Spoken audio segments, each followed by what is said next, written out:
Good evening, everyone. So, in today's video, we'll discuss about CUET PG 23 microbiology का जो question paper है उसको discuss करेंगे। तो देखिए, फर्स्ट क्वेश्चन हमें क्या दे रखा है, यहाँ पर कुछ स्टेटमेंट्स हैं। ठीक है, गिवन बिलो आर स्टेटमेंट्स। ठीक है, तो क्या स्टेटमेंट हमें दे रखी है? फर्स्ट स्टेटमेंट है कि जो एल्गी है, एल्गी आर फोटोसिंथेटिक। ठीक है, तो ये स्टेटमेंट करेक्ट है क्योंकि एल्गी जो है वो प्लांट्स में आती है आपकी। ठीक है, स्लाइम मोल्ड्स आर प्रोटिस्ट। ठीक है, अगर आप क्लासिफिकेशन पढ़ोगे प्रोटिस्टा की तो उसमें स्लाइम मोल्ड्स आते हैं।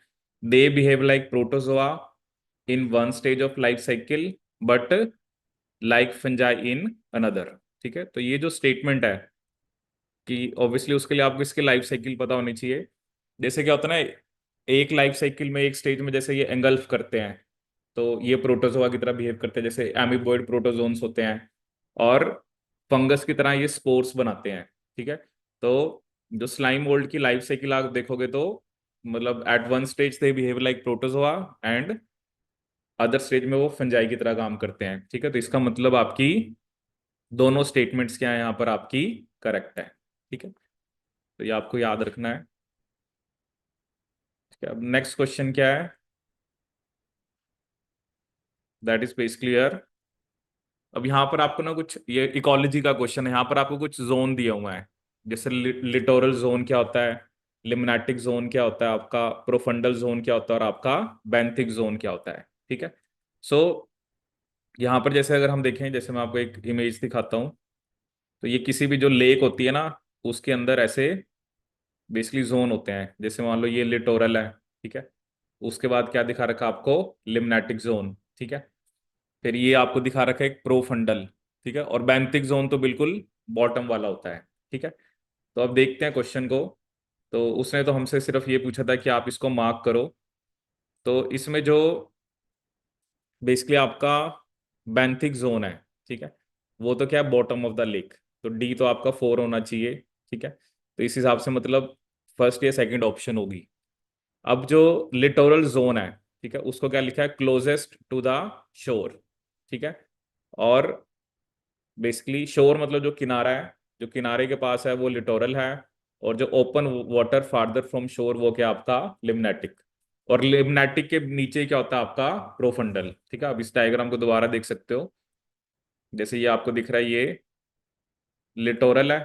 ठीक है, और मतलब ये दिख रहा है ना, ये शोर के क्लोज, मतलब ये अगर कॉर्नर है, लिम्नेटिक दूर है, प्रोफंडल देखो लिम्नेटिक के नीचे है। ठीक है ना, और भी अलग अलग इन्होंने टेम्परेचर के बेस पे भी किया होता है, हाइपोमिलियन, थर्मोक्लाइन, एपी एप्लिमिनोन, ये टेम्परेचर जोन्स भी होते हैं लेक के अंदर। ठीक है, तो यहाँ पर क्या बनेगा आपका correct answer, it has to be your first. ठीक है, सो नेक्स्ट क्वेश्चन है, in which of the following animals environmental factor determine the sex. ठीक है, तो ये आपको याद रखना, टर्टल्स। तो टेम्परेचर के हिसाब से उनका मतलब मेल या फीमेल टेम्परेचर पे डिपेंड करता है, या जनरली कोई भी environmental factor they define there sex. ठीक है, तो कई जगह पे टेम्परेचर मैटर करता है, इतना टेम्परेचर है तो वो मेल है, इतना टेम्परेचर है तो वो आपकी फीमेल है। The activity of A species determines community structure in spite of their low abundance और बायोमास। तो उसे हम क्या बोलते हैं, की स्टोन स्पीशीज। की स्टोन स्पीशीज वो होती है कि मे बी उनका नंबर कम है, बट वो इकोसिस्टम के अंदर या जो कम्युनिटी है उसके अंदर उसका रोल जो है वो काफी मेन है, क्योंकि अगर वो उसका लॉस हो गया तो बाकी स्पीशीज भी फिर क्या हो जाएंगी, आपकी लॉस हो जाएंगी। नेक्स्ट क्वेश्चन है, the generation time of E coli growing in nutrient growth. ठीक है, तो जैसे वैसे नॉर्मली वही हम 20 मिनट्स लिखते हैं, तो यहाँ पर 20 तो नहीं दे रखा, तो यहाँ पर आपको दिया होता है 17 मिनट्स। तो राइट आंसर हम यहाँ पर क्या लगाएंगे, आपका 17 minutes. Next question, the plasma membrane the most abundant lipids. सबसे अबंडेंट लिपिड सेल मेम्ब्रेन में कौन से होते हैं, आपके फॉस्फोलिपिड्स। ठीक है ना, कौन से लिपिड्स होते हैं आपके, फॉस्फोलिपिड्स, जो जनरली हम मेम्ब्रेन में बनाते हैं, जिसमें आपका जो हेड होता है वो पोलर होता है, जनरली वो फॉस्फोलिपिड्स होते हैं। Next question, at isoelectric point proteins have no net charge. क्योंकि आइसोइलेक्ट्रिक पॉइंट वो पॉइंट होता है या वो पीएच होती है जिसपे किसी प्रोटीन या अमीनो एसिड पे चार्ज क्या होता है, आपका 0।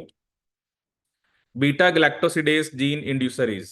ठीक है, तो बीटा गैलेक्टोसिडेज को कौन इंड्यूस कराता है? आपका एलोलैक्टोज। ये हमने लैक ऑपर में पढ़ा था। जो आपकी यहाँ पर जैसे हम दिखाते हैं उसके अंदर कि आपका इनहिबिटर वाली जीन होती है यहाँ पर। ठीक है, ये इनहिबिटर वाली जीन का प्रमोटर होता है। यहाँ पर आपका बेसिकली प्रमोटर होता है, फिर आपका ऑपरेटर होता है। ठीक है, और फिर यहाँ पर हम क्या दिखाते हैं कि ZYA। तो जी कोड्स फॉर बीटा गैलेक्टोसिडेज। ठीक है, तो जब रिप्रेसर के साथ एलोलैक्टोज लगता है तो in that case it will not be able to bind at operator site. ठीक है, तो उस केस में क्या होगा? बीटा गैलेक्टोसिडेज बनेगा। जी जीन क्या बनाती है? Beta galactosidase. वाई क्या बनाता है? वाई वाई जीन क्या बनाती है?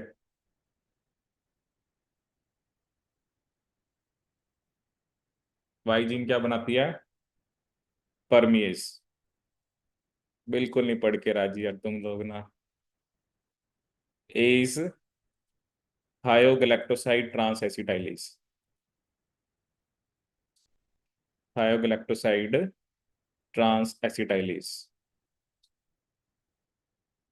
तो यहाँ पर चलो उसने हमसे सिर्फ बीटा गैलेक्टोसिडेज का पूछा था।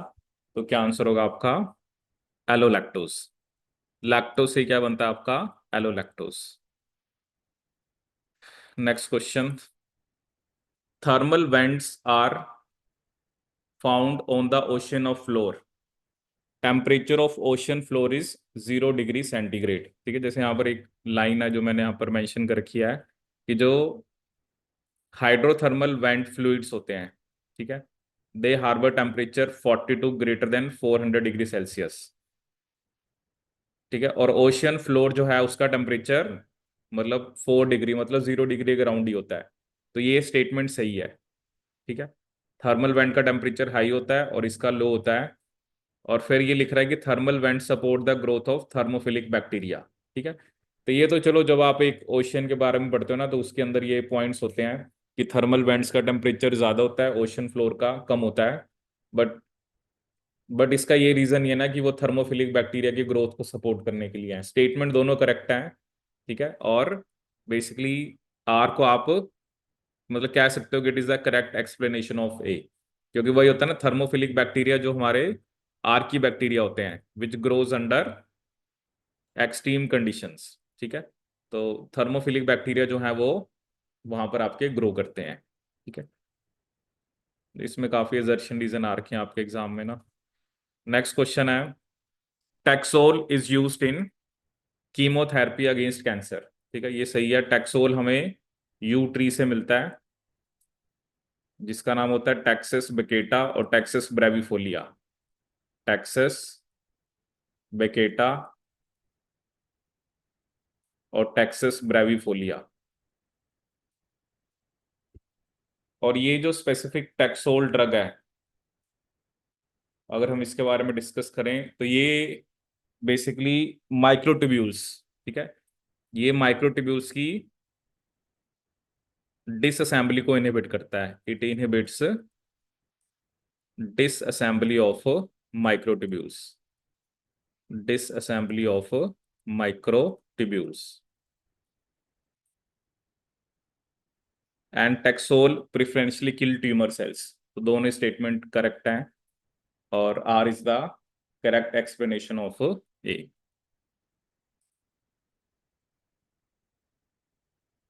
नेक्स्ट क्वेश्चन देखते हैं।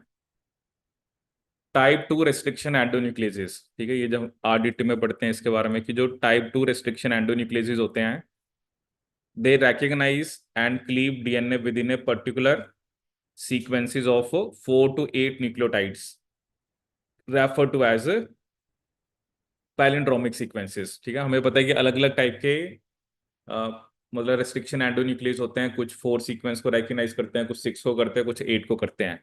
और palindromic sequence is similar to words that read the same backward as forward. ठीक है, जैसे मलयालम वर्ड की हम बात करते हैं तो यहाँ पर भी दोनों स्टेटमेंट करेक्ट हैं और जो आर है वो करेक्ट एक्सप्लेनेशन है एक ही। ठीक है, हमने ये डिस्कस किया था कि क्योंकि जो टाइप 2 होते हैं वही स्पेसिफिक होते हैं।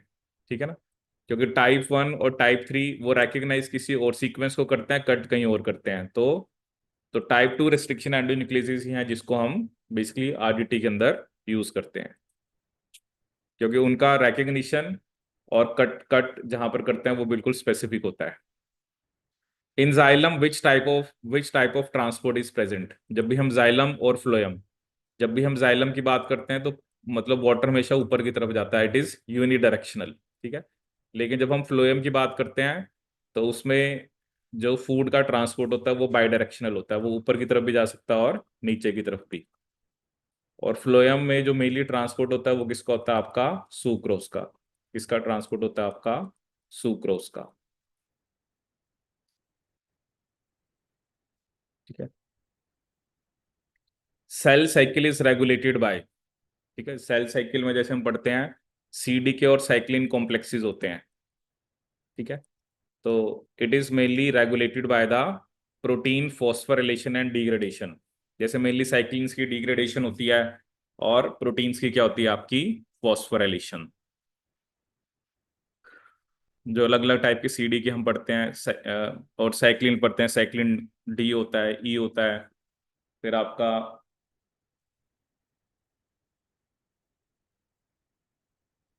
ठीक है, आपके डिफरेंट टाइप ऑफ साइक्लिन होते हैं। ए हो गया आपका, डी हो गया, ठीक है। फिर उसके बाद हम साइक्लिन बी देखते हैं, फिर साइक्लिन ए देखते हैं। फिर नेक्स्ट क्या है कि nitrate is produce during nitrogen cycle, ठीक है। ये भी हमने लास्ट वाले भी, जब हमने 24 वाला पेपर डिस्कस किया था तो उसमें भी बताया था कि नाइट्रोजन से अमोनिया बनता है, अमोनिया से नाइट्राइट बनता है, और नाइट्राइट से आपका नाइट्रेट। अब उसने लिखा है कि जो माइक्रो ऑर्गेनिजम्स हैं they use nitrate as the terminal electron receptor during anaerobic respiration, ठीक है। एक्चुअली जो एनारोबिक रेस्पिरेशन है ना, उसमें सल्फेट भी हो सकता है, नाइट्रेट भी हो सकता है, सल्फर भी हो सकता है, और भी कंपाउंड्स हो सकते हैं, ठीक है। तो वैसे तो दोनों सही हैं, बट ये कहना कि सिर्फ वो नाइट्रेट ही होता है, इसलिए उसको आप करेक्ट एक्सप्लेनेशन नहीं कर रहे, क्योंकि जो माइक्रो ऑर्गेनिजम्स हैं वो सल्फेट, नाइट्रेट, सल्फर और अदर इनऑर्गेनिक और ऑर्गेनिक कंपाउंड्स को भी यूज कर सकते हैं, ठीक है।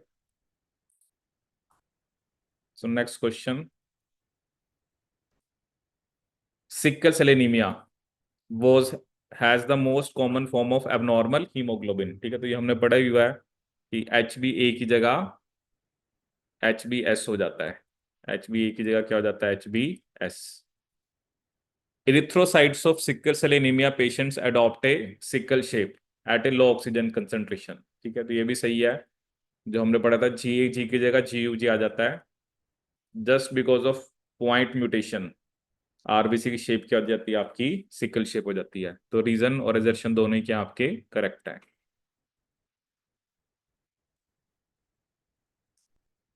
Bacteria protect themselves by fragmenting viral DNA upon entry by, ठीक है। तो बैक्टीरिया के पास क्या होता है, रिस्ट्रिक्शन एंडोन्यूक्लियस होते हैं, जिसकी हेल्प से वो क्या करते हैं, वायरस के डीएनए को कट करते हैं। तो यही क्वेश्चन उसने पूछा है कि ऑब्वियसली वायरस, बेसिकली वायरस क्योंकि हमें पता है वो ऑब्लिगेट पैरासाइट होते हैं, ऑब्वियसली दे वो बैक्टीरिया के अंदर आ रहे हैं, ठीक है। बट बैक्टीरिया कैसे उनसे अपने आप को बचाता है, ठीक है, तो उसके पास एंडोन्यूक्लियस होते हैं।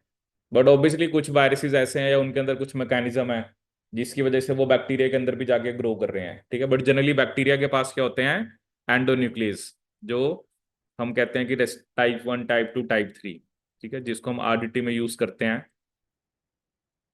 The monomers of DNA are called deoxyribonucleotides, ठीक है। तो obviously DNA is a polymer of nucleotides, तो ये सही है। The nitrogenous base in DNA is deoxy, ठीक है। देखो डीऑक्सी तो उसमें शुगर होती है, ठीक है ना, डीऑक्सी राइबोस तो उसमें शुगर होती है, नाइट्रोजनस बेसिस तो एडेनिन, ग्वानिन, साइटोसिन और थायमिन होते हैं। तो एजर्शन करेक्ट है, रीजन आपका नॉट करेक्ट है। Moving on to the next question, which of the following scientists demonstrated that crossing over involves physical exchange between chromatids, ठीक है। तो यहाँ पे क्वेश्चन क्या पूछा हुआ आपसे कि फिजिकल एक्सचेंज बिटवीन क्रोमैटिड्स, तो ये बेसिकली किसने बताया था, बारबरा मैक्लिंटॉक ने, ठीक है। तो शी वर्कड ऑन मेज प्लांट, क्योंकि उन्होंने ट्रांसपोजोन्स का भी कंसेप्ट बताया था, फिजिकल एक्सचेंज बिटवीन क्रोमैटिड्स।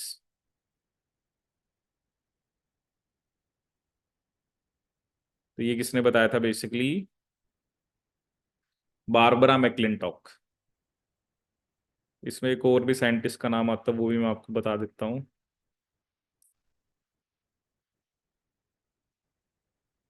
क्योंकि बारबरा मैक्लिंटॉक ने किस पे काम किया था आपका?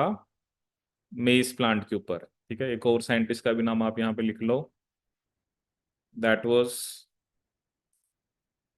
हेरियट क्रेटन। क्या पता इनका भी नाम आ जाए वहां पर कहीं पर, हेरियट क्रेटन।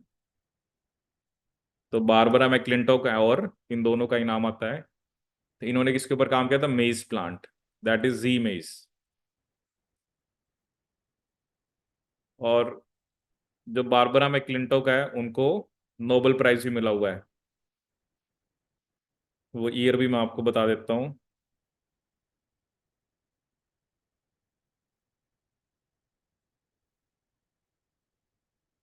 ठीक है, 1983 she was awarded with 1983 Nobel prize for the discovery of transposable elements और जंपिंग जीन्स। ट्रांसपोजेबल एलिमेंट्स और जंपिंग जीन्स। ट्रांसपोजेबल एलिमेंट्स और जंपिंग जीन्स, ठीक है। She was award with Nobel prize for the discovery of transposable elements और jumping genes. Which organelle is absent in plant cells compare to animal cells, ठीक है। Centrosomes या centriole. Centriole के pair को हम centrosome बोलते हैं। सेंट्रियोल वो ऑर्गेनेली है जो सिर्फ एनिमल सेल्स में होती है, ये प्लांट सेल्स के अंदर नहीं होती है। Dominant plant genotype can be determined by, ठीक है। ये भी हमने जेनेटिक्स में डिस्कस किया था। क्योंकि कैपिटल टी भी टॉल होता है, कैपिटल टी स्मॉल टी भी टॉल होता है। तो इसको हम कैसे पता करते हैं? टेस्ट क्रॉस से। अगर आप कैपिटल टी को स्मॉल टी से कराओगे तो सारे टॉल आएंगे। बट अगर आप कैपिटल टी को स्मॉल टी से कराओगे तो 1:1 आती है। हाफ आपके टॉल आते हैं, हाफ ड्वार्फ आते हैं। अगर सारे टॉल आए, इसका मतलब वो आपका होमोजाइगस डोमिनेंट है। और अगर 50% टॉल और 50% ड्वार्फ है तो इसका मतलब वो आपका हेट्रोजाइगस डोमिनेंट है।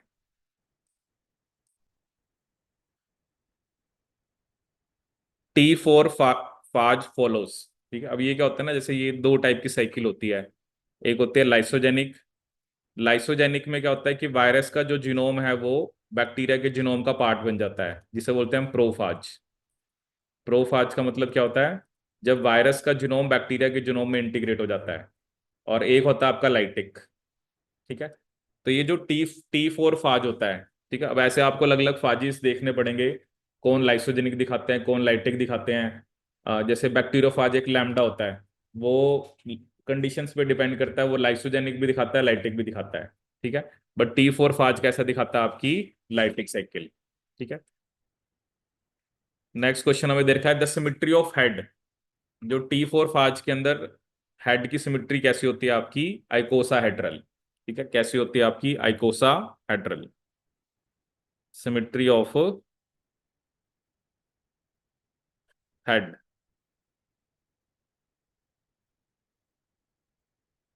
तो कैसी होती है आपकी? आइकोसा हेड्रल, ठीक है। नेक्स्ट क्वेश्चन है आपका, यहां पर भी हमें कुछ स्टेटमेंट्स दिए हैं। साइलेंट म्यूटेशन, ठीक है। साइलेंट म्यूटेशन क्या होती है? जिसमें आपका कोडोन तो चेंज होता है बट अमीनो एसिड चेंज नहीं होता, ठीक है। Silent mutations change the nucleotide sequence of a codon but do not change the amino acid encoded by codon, ठीक है। इसमें अमीनो एसिड नहीं चेंज होता। A single base substitution can change A codon for one amino acid into A codon for another, ठीक है। अब देखो क्या ना, अगर तो साइलेंट म्यूटेशन की डेफिनेशन देखे तो उस हिसाब से तो बेसिकली सही है। कोडोन चेंज होगा बट अमीनो एसिड चेंज नहीं होगा। और रीजन भी वैसे सही है कि एक सिंगल बेस सब्स्टिट्यूशन से एक अमीनो एसिड की जगह दूसरा आ सकता है। ठीक है, जैसे अभी हम डिस्कस कर रहे थे, जी क्या बनाता है आपका ग्लूटामिक एसिड, और जी क्या बनाता है वैलिन। तो एजर्शन रीजन तो दोनों सही हैं, but obviously reason is not the correct explanation of A. ठीक है, मतलब इसमें भी चेंज है, इसमें भी चेंज है, बट ये साइलेंट होता है। अगर चेंज आ गया तो उसे हम क्या बोलते हैं, आपकी मिस सेंस म्यूटेशन। उसे हम क्या बोलते हैं, आपके missense mutation. Moving on to the next question. Lichens is a well known indicator of, ठीक है, it is a well known indicator of your air pollution. ठीक है, लाइकन्स जो होते हैं वो फंगस और एल्गी के बीच में रिलेशनशिप होती है। They are, that is a well known indicator of air pollution. Crossing over takes place during which phase of meiosis, तो उसका आंसर क्या आपका पैकेटिन। क्या आंसर आपका पैकेटिन।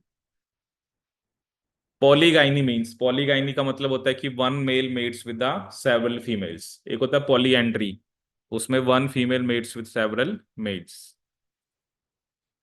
सम gram positive bacteria form endospore, ये स्टेटमेंट सही है। जनरली जो बैसिलस हो गया, क्लोस्ट्रीडियम हो गया, ये वो जीनस होते हैं जो एंडोस्पोर बनाते हैं। ठीक है, बैसिलस हो गया आपका, क्लोस्ट्रीडियम हो गया, तो ये वो जीनस हैं जो क्या बनाते हैं आपका एंडोस्पोर्स। ठीक है, अब endospores does not contain dipicolinic acid, ये स्टेटमेंट गलत है, क्योंकि जो एंडोस्पोर्स होते हैं they are heat resistant due to calcium dipicolinic acid. Endospores are heat resistant due to heat resistant due to calcium dipicolinic acid, calcium dipicolinic acid. तो assertion correct है, reason is not correct. Next question है transverse. दो type की mutation हमने पढ़ी थी, transition और transversion. Transition में प्यूरिन की जगह प्यूरिन आता है, और ट्रांसवर्जन में प्यूरिन की जगह पिरिमिडिन या पिरिमिडिन की जगह प्यूरिन। ठीक है, so if a purine is substituted by pyrimidine that will be your transversion. एक हमने ट्रांजिशन पढ़ा था, अगर प्यूरिन की जगह प्यूरिन आ जाए और पिरिमिडिन की जगह पिरिमिडिन आ जाए, जैसे अगर ए आए, ए की जगह जी आ जाए, या जी की जगह ए आ जाए, या अगर सी है, सी की जगह टी आ जाए, और टी की जगह सी आ जाए। लेकिन ट्रांसवर्जन में क्या होता है आपका, प्यूरिन की जगह pyrimidine,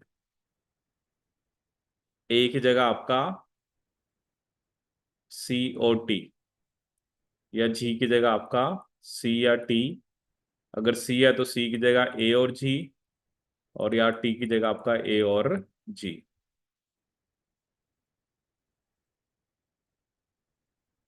in humans the most abundant protein is collagen. ठीक है, ये भी आपका 11th लेवल का क्वेश्चन है।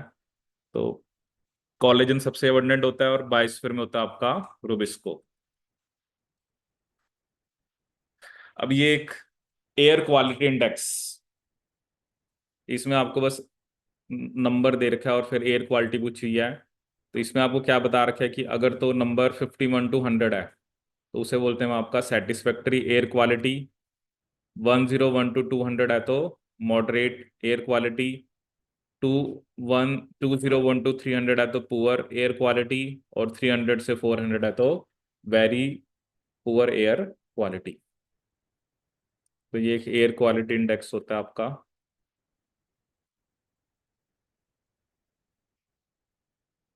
The transfer of genes from parents to progeny is called a vertical gene transfer.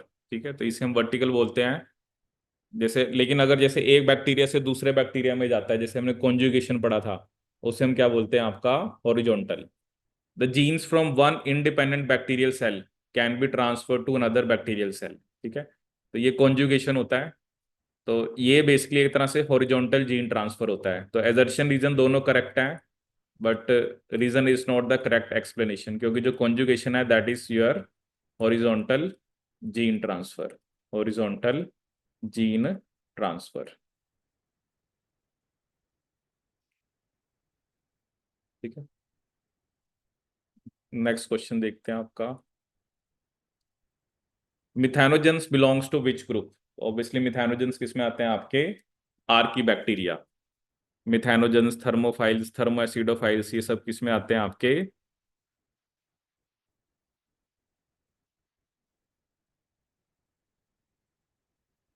ये सब किस में आते हैं आपके? आर्की बैक्टीरिया में।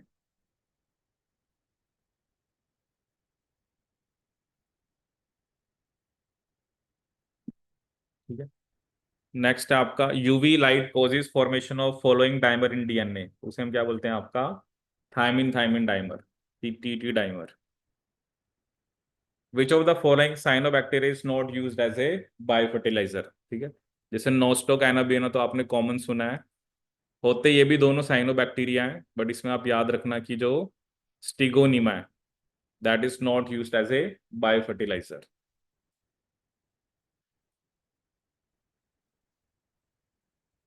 नेक्स्ट हमें क्या दे रखा है?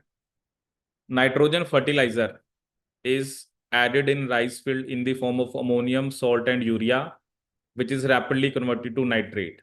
ठीक है। Nitrate assimilated by plants, however, much proportion is leached, pre-coated into groundwater or returned to atmosphere in the form of nitrogen gas. ठीक है, तो ये सही है स्टेटमेंट। और ये भी मैंने आपको लास्ट लेक्चर में बताया था, जो सूडोमोनास डीनाइट्रिफिकेंस है या थायोबैसिलस है, ये डीनाइट्रिफिकेशन कराते हैं। ठीक है, ये मैंने आपको लास्ट लेक्चर में बताया था। अमोनिया से नाइट्राइट, नाइट्रोसोमोनास नाइट्रोकोकस बनवाता है, नाइट्राइट से नाइट्रेट नाइट्रोबैक्टर बनवाता है। ठीक है। और डीनाइट्रिफिकेशन कौन कराते हैं? Mainly Pseudomonas and Thiobacillus. ठीक है, तो दोनों स्टेटमेंट करेक्ट हैं and R is the correct explanation, क्योंकि नाइट्रेट से नाइट्रोजन ही कौन बनवाएगा आपका? वो बैक्टीरिया जो डीनाइट्रिफिकेशन कराते हैं। नेक्स्ट क्वेश्चन अगर हम देखें यहाँ पर, टैग पॉलीमरेज। ठीक है, वो पूछ रहा है कि ये कौन सी क्लास को बिलोंग करता है। ठीक है, तो ये आपको याद रखना, डीएनए पॉलीमरेज वन। बैक्टीरिया के अंदर हमने डीएनए पॉलीमरेज पढ़े थे, 1 2 3 होता है। तो टैग पॉलीमरेज जो है वो पॉलीमरेज वन से बिलोंग करता है। नेक्स्ट है कि peptidoglycan is particularly effective target of anti microbial agents, जैसे पेनिसिलिन होता है, या जो भी हम एंटीबायोटिक या जो भी एंटी माइक्रोबियल एजेंट है, उसमें हम किसको टारगेट कर रहे हैं? आपके सेल वॉल को, because cell wall is made up of peptidoglycan. Peptidoglycan is an important component of bacterial cell wall structure and function and is absent in animal cells. ठीक है, ये भी सही है, क्योंकि एंटी माइक्रोबियल एजेंट जो है फिर वो एनिमल सेल को नहीं टारगेट करेगा ना, क्योंकि उसमें तो पेप्टिडोग्लाइकन होता ही नहीं है। तो पेप्टिडोग्लाइकन जो है वो सिर्फ किस में होता है? आपका बैक्टीरियल सेल में। ठीक है, तो नेक्स्ट क्वेश्चन देखते हैं आपका, micro organisms are defined as those organisms and acellular biological entities. Acellular में जैसे आपके वायरसेस आ गई, ठीक है, जिसको हम that are too small to be seen clearly with unaided eye, तो उनको बिना हम माइक्रोस्कोप के नहीं दे सकते। And all organisms with prokaryotic cell structures are placed in Monera. तो ये दोनों स्टेटमेंट्स आपकी करेक्ट हैं। अब ये ट्रांसलेशन से रिलेटेड क्वेश्चन है, या आरएनए से एमआरएनए क्या होता है आपका? It is A messenger for gene expression. TRNA adapter for amino acid, ribosomal RNA peptidyl transferase activity, जो कि हमने पढ़ा था कि बैक्टीरिया के केस में जो 23S राइबोसोमल आरएनए है, that is responsible for peptide bond formation. इसके पास कौन सी एक्टिविटी होती है आपकी? Peptidyl transferase activity, transferase activity. और 28S राइबोसोमल आरएनए, ठीक है, 23S राइबोसोमल आरएनए होता है आपका प्रोकैरियोट्स के केस में, और 28S राइबोसोमल आरएनए होता है आपका in case of eukaryotes, in case of eukaryotes. ठीक है। और mRNA क्या करता है? ये जीन रेगुलेशन, माइक्रो आरएनए और एक होता है siRNA, तो they are responsible for gene silencing, mRNA and siRNA. So they are responsible for gene silencing, gene silencing.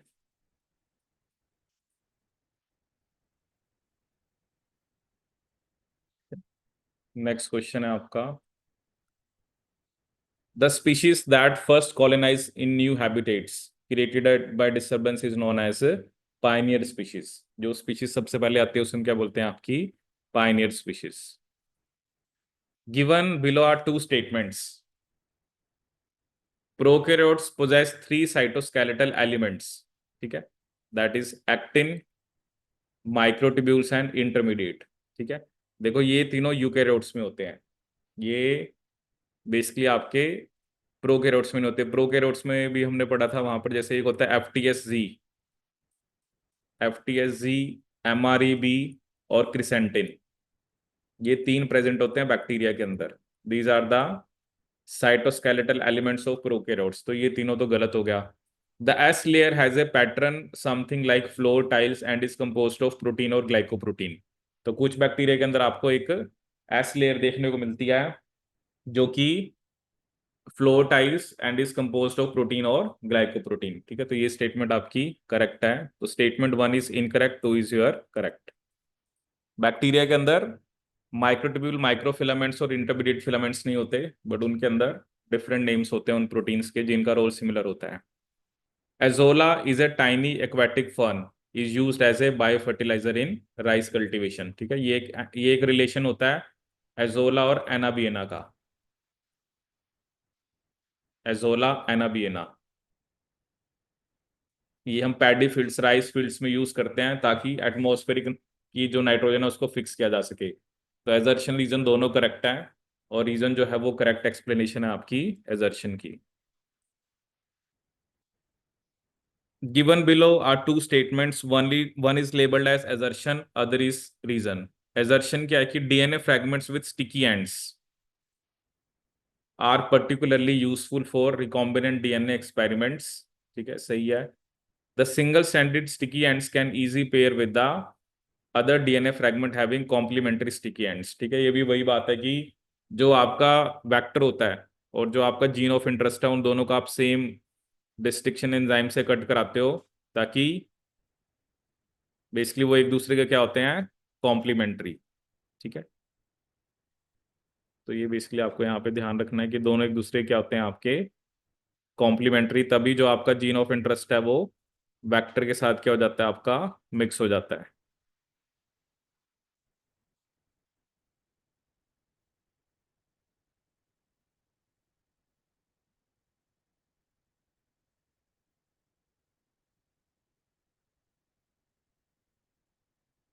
The succession process in which micro organism modify the habitat in a way that permit new population to develop, उसे हम क्या बोलते हैं, आपकी autogenic succession. ठीक है, बाकी आप देखना है इसके बारे में। जैसे प्राइम सेकेंडरी तो क्या होती है कि जहां पर जैसे पहले कुछ था but due to human activity खत्म हो गया, बट वो दोबारा आ गई। ठीक है, बट ये स्पेसिफिकली क्या कर रहा है कि माइक्रो ऑर्गेनिजम्स ने हैबिटेट को ऐसे मॉडिफाई करा कि वहां पर न्यू पॉपुलेशन डेवलप हुई, तो उसे हम क्या बोलते हैं, autogenic succession. Which is the most abundant enzyme on this planet, Rubisco, ये अभी हमने डिस्कस किया था। The final acceptor in lactic acid fermentation is, ठीक है, तो बेसिकली लैक्टिक एसिड फर्मेंटेशन में आपको पता है कि पायरुवेट से लैक्टिक एसिड बनता है। ठीक है, तो फाइनल इलेक्ट्रॉन एक्सेप्टर कौन सा होता है, आपका पायरुवेट, क्योंकि हम ये पढ़ते हैं ना कि पायरुवेट से क्या बनता है, आपका लैक्टेट।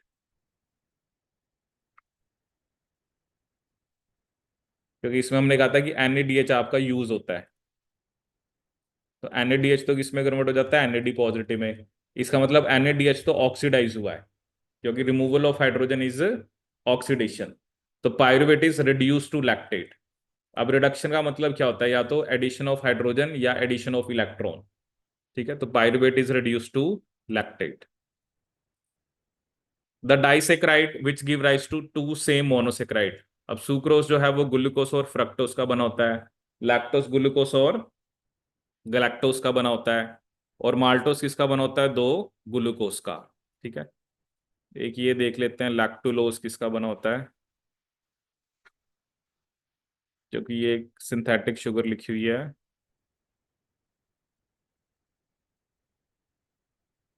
इसमें एक मॉलिक्यूल गैलेक्टोस का होता है और एक फ्रक्टोस का होता है, जो लैक्टुलोज है ना, जैसे लैक्टोज में तो ग्लूकोज और गैलेक्टोज होता है, लैक्टुलोज के अंदर आपका गैलेक्टोज प्लस क्या होता है इसके अंदर, फ्रक्टोज।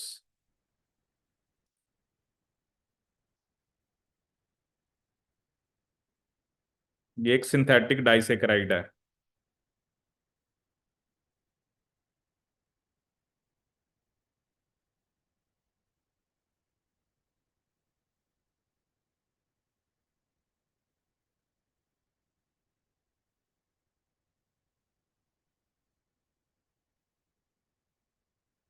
जैसे आपने कि मैं सुना, एक सिरप आता है ड्यूफालैक सिरप, ये मतलब कॉन्स्टिपेशन के लिए होता है। ये मतलब दिया जाता है, उसमें भी लैक्टुलोज सोल्यूशन ही होता है। ठीक है। ये एक ब्रांड नेम आता है ड्यूफालैक। वो भी लैक्टुलोज का सोल्यूशन होता है आपका। That is this is mainly give for relief from constipation. In microbial interaction if one organism adversely effect another, उसे हम क्या बोलते हैं, अमेंसिलिज्म। जैसे पेनिसिलियम एंटीबायोटिक बनाता है और वो बैक्टीरिया को मार देता है, तो इसे हम अमेंसिलिज्म है, एक के ऊपर नेगेटिव इफेक्ट होता है, दूसरे के ऊपर कोई इफेक्ट नहीं है। इन रेड लाइट रीजन कौन सा पिगमेंट सबसे ज्यादा एब्जॉर्बेंस दिखाता है, तो उसका आंसर क्या आपका, क्लोरोफिल ए, जो मेजर पिगमेंट भी होता है। सबसे अबंडेंट एंटीबॉडी क्लास, ये अभी हमने डिस्कस किया हुआ है, IgG, A, M, DE, ये ऑर्डर होता है। सबसे ज्यादा अबंडेंट एंटीबॉडी होती है जी। अगर हम बात किया जाए ब्लड के अंदर, और डेली सिक्रीशन जिस एंटीबॉडी का सबसे ज्यादा होता है वो होती है IgA। ठीक है। तो यहाँ पर क्या आंसर होगा आपका, IgG। It is the most abundant, serum के अंदर सबसे अबंडेंट होती है। अब जैसे ये है कि in one of the Mendel cross, अब उसने हमें रिजल्ट दे रखा है क्या, 315 क्या है आपके पास, राउंड येलो है, 108 राउंड ग्रीन है, 101 रिंकल्ड येलो है, 32 रिंकल्ड ग्रीन है।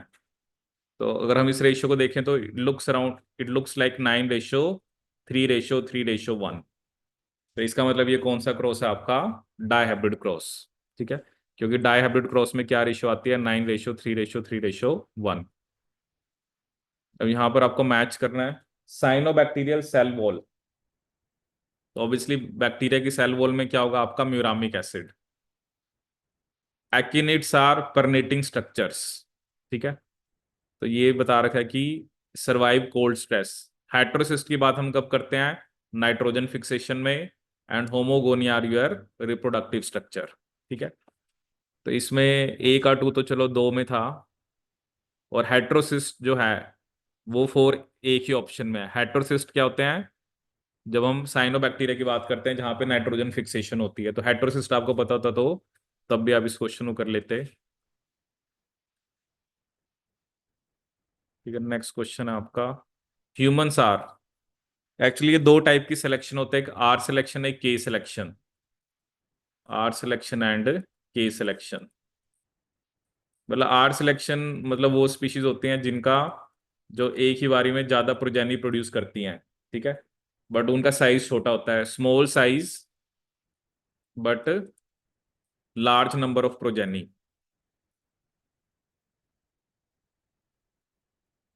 लेकिन जो के सिलेक्शन होता है उसमें क्या होता है, साइज लार्ज होता है but small number of progeny. तो ह्यूमंस में जैसे साइज बड़ा होता है but less number of progeny. तो पढ़ना आप थोड़ा सा इसके बारे में, आर एंड के सिलेक्शन के बारे में। Actually it is mainly related to, जैसे आपने इकोलॉजी के अंदर हम एक इक्वेशन पढ़ते हैं, dN/dt is equal to RN। ये होती है एक्सपोनेंशियल की equation. And dN/dt is equal to RN K - N/K। ये होती है आपकी लॉजिस्टिक ग्रोथ की इक्वेशन। ठीक है। तो यहाँ पर ह्यूमंस आर के सिलेक्शन स्पीशीज। इन रिसेसिव म्यूटेशन, रिसेसिव में जीन सिर्फ तभी एक्सप्रेस करती है जब होमोजाइगस होती है। जब दोनों रिसेसिव होंगी तभी एक्सप्रेशन आती है। Next question, non symbiotic biofertiliser, azolla anabaena अभी आपने पढ़ा, ठीक है, राइजोबियम सिम्बायोटिक होता है, बट जो एजोटोबैक्टर है वो कैसा होगा आपका, नॉन सिम्बायोटिक। पता नहीं किसने पेपर बनाए, सारे के सारे क्वेश्चन वही।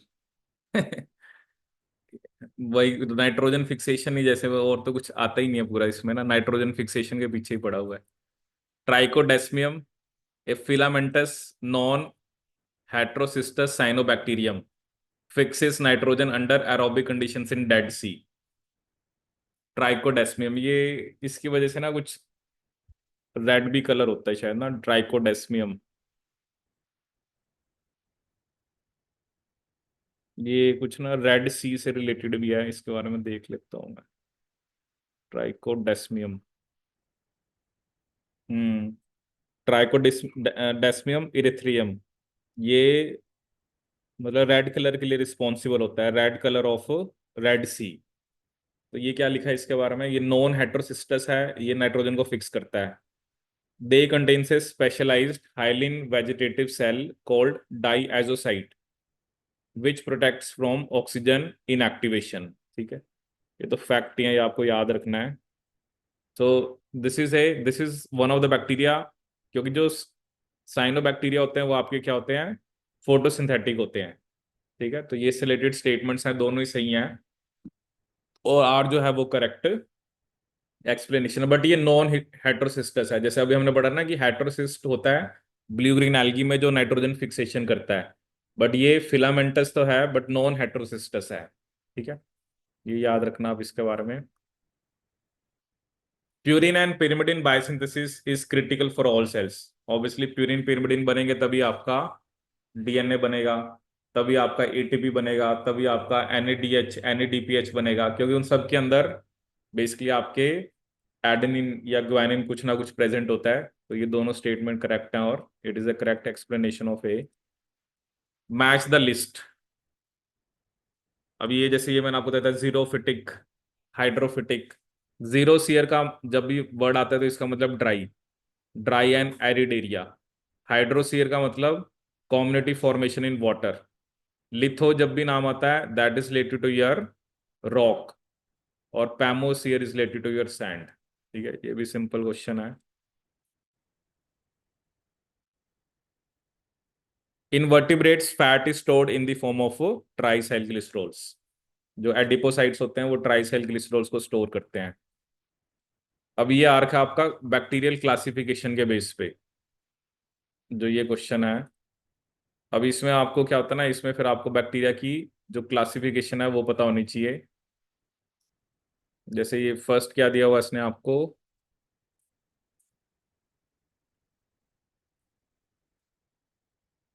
Firmicutes with low GC content, firmicutes with high GC content, proteobacteria and photosynthetic bacteria.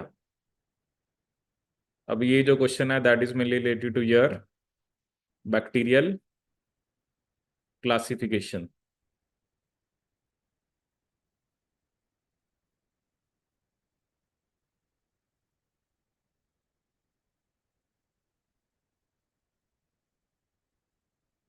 इसमें तो आपको बेसिकली इसको याद रखना पड़ेगा। Firmicutes with low GC content क्या लिखा हुआ है, बैसिलस। हाई क्या बता रखा आपको, actinobacteria.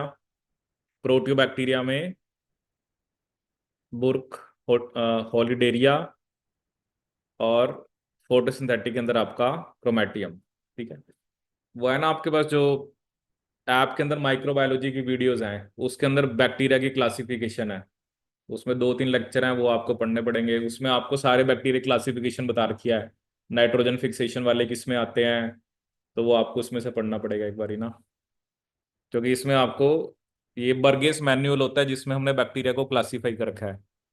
Couple transcription and translation is possible in bacterial and archaeal cell. तो ये भी हम पढ़ते हैं कि बैक्टीरिया में ट्रांसक्रिप्शन के साथ साथ ट्रांसलेशन हो सकती है, क्योंकि बैक्टीरिया और आर्कियल सेल्स के अंदर न्यूक्लियर एनवलप नहीं होता, that does not separate the translation machinery from DNA. ये सही है, क्योंकि यूकेरियोट्स में तो पहले ट्रांसक्रिप्शन होगी, कैपिंग स्प्लाइसिंग टेलिंग होगी, उसके बाद ही वो न्यूक्लियस से बाहर आएगा। Polysiphonia possesses triphasic life cycle. Gameto gametangial, carposporophytic phase and tetrasporangial phase. ठीक है, कार्पोस्पोरोफाइटिस है माइन्यूट माइक्रोस्कोपिक फेज। ठीक है, और carposporophytes found in female gametophytic plant. ये तो आपको याद ही करना पड़ेगा कि जो स्पेसिफिकली पॉलीसिफोनिया, क्या होता है पॉलीसिफोनिया? ये पढ़ा आपने?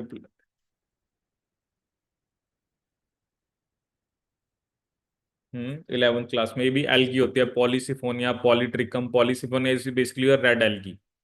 ये कौन सी एल्गी होती है? Red algae. क्योंकि माइक्रो है ना, माइक्रो के अंदर ये सब जनरली वो क्वेश्चन पूछ लेते हैं बैक्टीरिया एल्गी के ऊपर। अब इसके लिए आपको या तो सारी एल्गी की जो लाइफ साइकिल है वो पढ़नी पड़ेगी, क्योंकि मोस्ट ऑफ द जो एल्गी होती हैं वो वैसे हैप्लॉन्टिक होती है।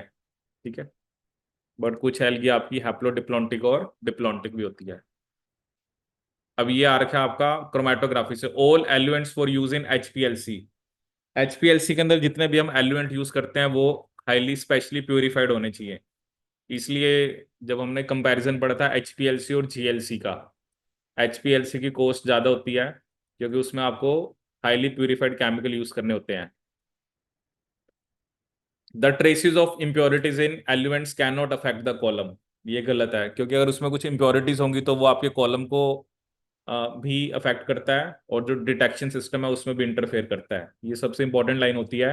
एचपीएलसी के अंदर जो भी हम केमिकल यूज करते हैं they are of high purity.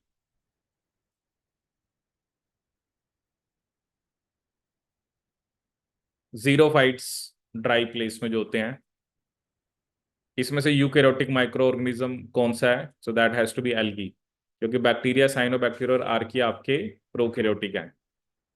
तो अब ये देखो फिर नाइट्रोजन फिक्सेशन। क्या सोच के पेपर बनाया था है? अब इसमें आ गया आपका वही देखो, azotobacter, free living nitrogen fixing bacteria, nitrosomonas is your nitrification, thiobacillus denitrification, azolla fern. एक ही कंसेप्ट को बार बार पकड़ा हुआ है। The diauxic growth of E. coli is obtained when a mixture of glucose and lactose। वही ना, पहले वो ग्लूकोज को यूज करता है, बाद में लैक्टोज को। The enzymes for lactose catabolism are constitutive. नहीं, वो तो इंड्यूसिबल होंगे ना, कि जब इंड्यूस कराया जाएगा तभी लैक्टोज को मेटाबोलाइज करने वाले एंजाइम्स बनेंगे। तो एजर्शन करेक्ट है, reason is not correct. Estuaries are defined as a meeting place of river with ocean. ठीक है, and estuaries support minimum diversity of algae. ठीक है, तो ऐसे नहीं है, वहां पर आपको एल्गी की डाइवर्सिटी जो है वो ज्यादा देखने को मिलेगी। ये सही है कि सैचुरीज जहां पर रिवर और ओशन आपकी मीट करती हैं। Natural residence of every organism is known as habitat. But अगर हैबिटेट के साथ उसका फंक्शनल रोल भी बता दे तो उसे हम क्या बोलते हैं? नीश। ठीक है, बट ये नेचुरल रेजिडेंस को हम क्या बोलते हैं? Habitat. Phototropism is stimulus is light. ठीक है, थिगोट्रोपिज्म स्टिमुलस इज टच। ग्रेविटी में आपका जो एक तरह से ग्रेविटी, और सिस्मोनास्टी में स्टिमुलस इज शेकिंग। तो ये भी रिस्पॉन्सेज होते हैं प्लांट्स के डिफरेंट जो एबायोटिक फैक्टर्स हैं। In reverse phase chromatography, reverse phase में आपका जो स्टेशनरी फेज है वो नॉन पोलर होता है, और मोबाइल फेज पोलर होता है। नॉर्मल जनरली क्रोमेटोग्राफीज के अंदर स्टेशनरी फेज पोलर होता है, मोबाइल फेज आपका नॉन पोलर होता है। Seed dormancy is due to the accumulation of abscisic acid, जिसे हम आपका स्ट्रेस हार्मोन भी बोलते हैं। अब ये इंटरेक्शंस पे आ रखा है। कमेंसलिज्म, जिसमें एक को बेनिफिट होता है दूसरे को कोई फर्क नहीं पड़ता, तो A has to be two. एक ही ऑप्शन में वैसे तो म्यूचुअलिज्म, जिसमें दोनों को बेनिफिट होता है। पैरासिटिज्म के अंदर बेसिकली आपका एक को बेनिफिट दूसरे को लॉस। न्यूट्रलिज्म के अंदर दोनों को कोई इफेक्ट नहीं पड़ता। इकोसिस्टम टर्म किसने दी थी? AG Tansley. What is prophase? ये अभी जो मैंने आपको बताया कि अगर वायरस का डीएनए बैक्टीरियल जीनोम में इंटीग्रेट हो जाता है तो उसे हम क्या बोलते हैं? आपका प्रोफाज। ठीक है, तो ये आपका कुछ ज्यादा कॉम्प्लेक्स तो है नहीं, सिंपल सही पेपर है आपका ये। क्योंकि ये देखे हुए है ना, थोड़ा सा बेसिक इकोलॉजी, ठीक है, थोड़ा सा आपका जैसे नाइट्रोजन फिक्सेशन, ठीक है। अब बनने को तो बहुत टिपिकल क्वेश्चन बन सकते हैं, मतलब बाय मॉलिक्यूल्स वाला चैप्टर है जैसे मैंने आपको बताया, उसमें से क्वेश्चन इसने पूछे हैं, क्योंकि हमने 24 वाला भी डिस्कस किया था। तो काफी क्वेश्चन तो देखो नाइट्रोजन फिक्सेशन के ही थे, ठीक है। अगर हम वैसे देखें देखें कितने नाइट्रोजन फिक्सेशन के थे। तो बिल्कुल ही बेसिक से क्वेश्चन उन्होंने पूछे हुए हैं। थोड़ा बहुत आपको इकोलॉजी बताओ बेसिक, इकोलॉजी पे क्वेश्चन काफी आ रखे हैं पेपर में ना।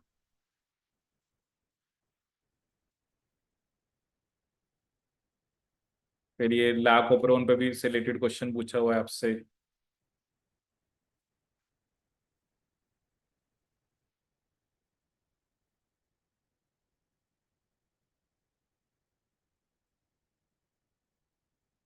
ये देखो, एक nitrogen cycle, nitrogen fixation one.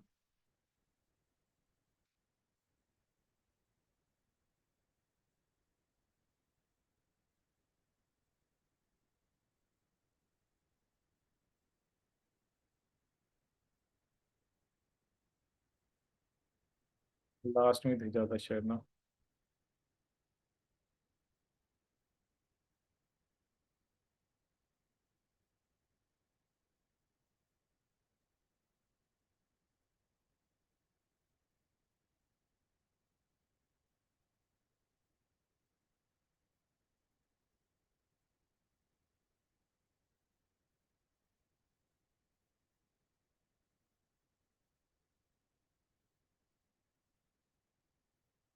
तो ये साइनोबैक्टीरिया वाले पूछे हुए हैं।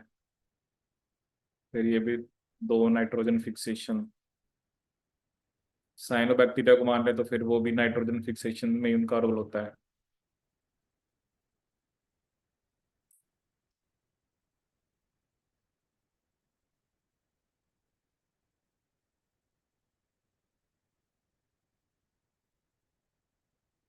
ये भी देखो नाइट्रोजन फिक्सेशन थ्री।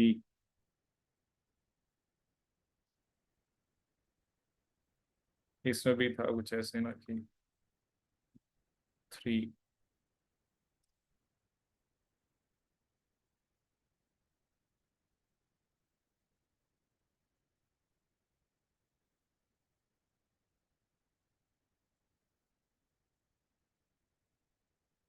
इसमें भी नाइट्रोजन फिक्सेशन, हेट्रोसिस्ट।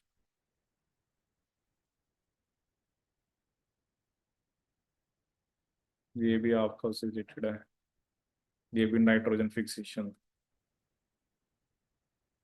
मतलब पीईटी का रखें कंसेप्ट ना।